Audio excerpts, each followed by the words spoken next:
As you guys see above, that's boxing pound for pound number one Terence Crawford, Keyshawn teammate, visiting Nahir immediately after Keyshawn and Keon jumped Nahir in his own locker room.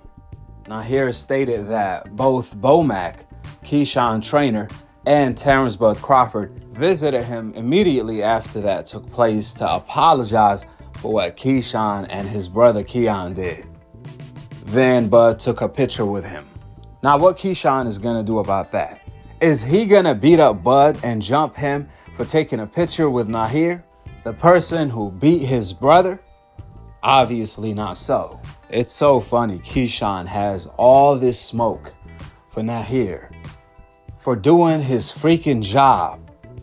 However, I guarantee you, Keyshawn will never dare keep the same energy with Ryan Garcia.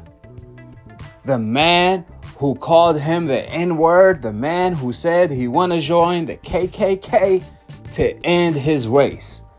The race with the N-word with the hard ER.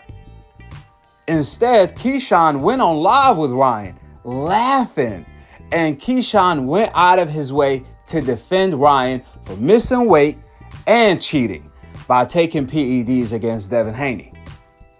That's the type of person Keyshawn is. He showed his true colors. He's only an animal when it comes to his own people. He will jump his own kind for no reason. But he won't jump the racist kind like Ryan Garcia and Teofimo Lopez for whatever reason. He doesn't show his animal instincts then. He only shows his business instincts when it comes to Ryan and Teofimo Lopez. Everything Ryan and Teo said to the public as of late. Teo called Crawford a monkey and the N-word with the hard ER. Ryan did worse. However, Keyshawn had no energy like that for them. Like I said before, after Ryan race rant, we seen Keyshawn laugh with Ryan as if they were best friends since birth. And we seen Keyshawn shake hands with Teo after his race rant. In fact, I want you guys to compare the energy between when Keyshawn called out Teofimo Lopez on stage and when he called out Abdullah Mason on stage.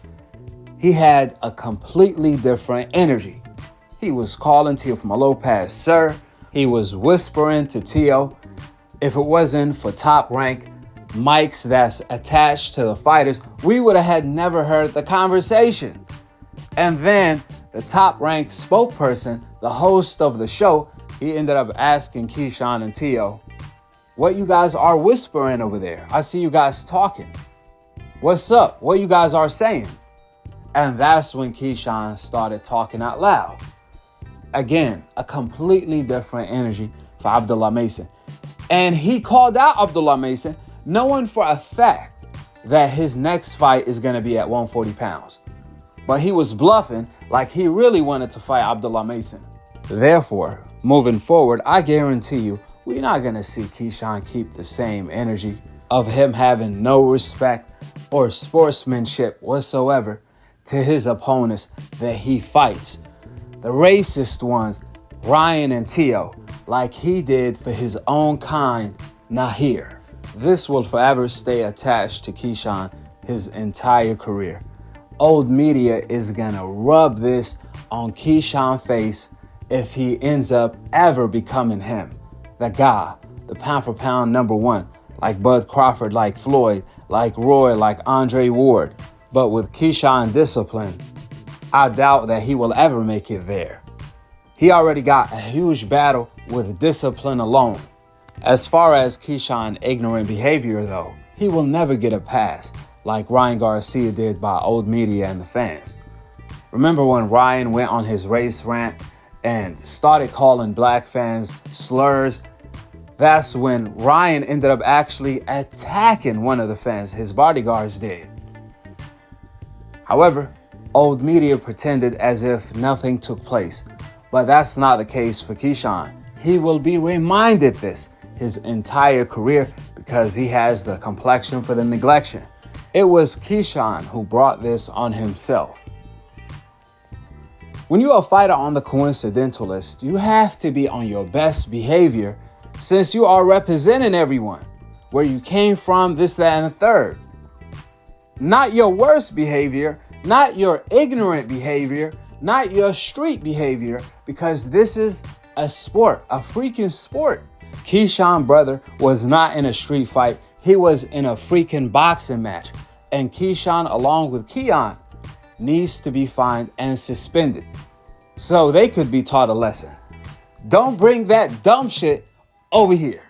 That being said, go ahead and drop your thoughts in the comment section below. Subscribe below. And to be continued on the next episode of Akhi, TV. Peace out. Wa alaikum assalam wa rahmatullahi wa barakatuh. Nahir Albright's brother is in the purple, and you just see Keyshawn Davis come in.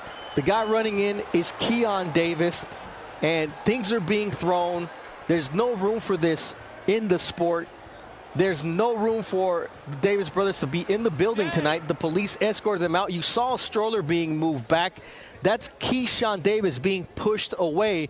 But the reason he's so upset is because that's his son that's in that stroller. He goes back to retrieve his son. But why would you put your family in this type of situation? It's just uncalled for and unfortunate what we've seen here at the Scope Arena. This was supposed to be a celebration of all that is great with the Davis brothers and what they represent for Norfolk, Virginia. And when you end up having the police intervene, move up and wait, come back to this dressing room to celebrate, what happens? Yeah, so I'm here, taking a win. It was a hard fought fight. And Keyshawn and his little brother jumped me, they start walking up to me all tough, putting his head against mine, and then grabbed me. Then I was about to swing, but my team and everybody grabbed Keyshawn and everything, and it was crazy. Coach G and Mike Plabani, your cut man, broke it up. Yes. And you're talking about Keon and Keyshawn Davis. Now, Mike Plabani says that bump over your right eye was not there before. They do that? Yeah, I think so, yeah. So what's your reaction to all this? It's a good night for you. It should have been, right? Yeah, it's definitely, but it add fuel to the flame. Like, Keyshawn, you got running back with me in the ring, not outside of the ring. So you're going to turn this into a Keyshawn fight? For sure. You feel me? You approaching me on my best night. Feel me? Now we got to settle that. Have you ever heard of this before? Guys getting jumped in their locker room after a fight? Not even in Philly?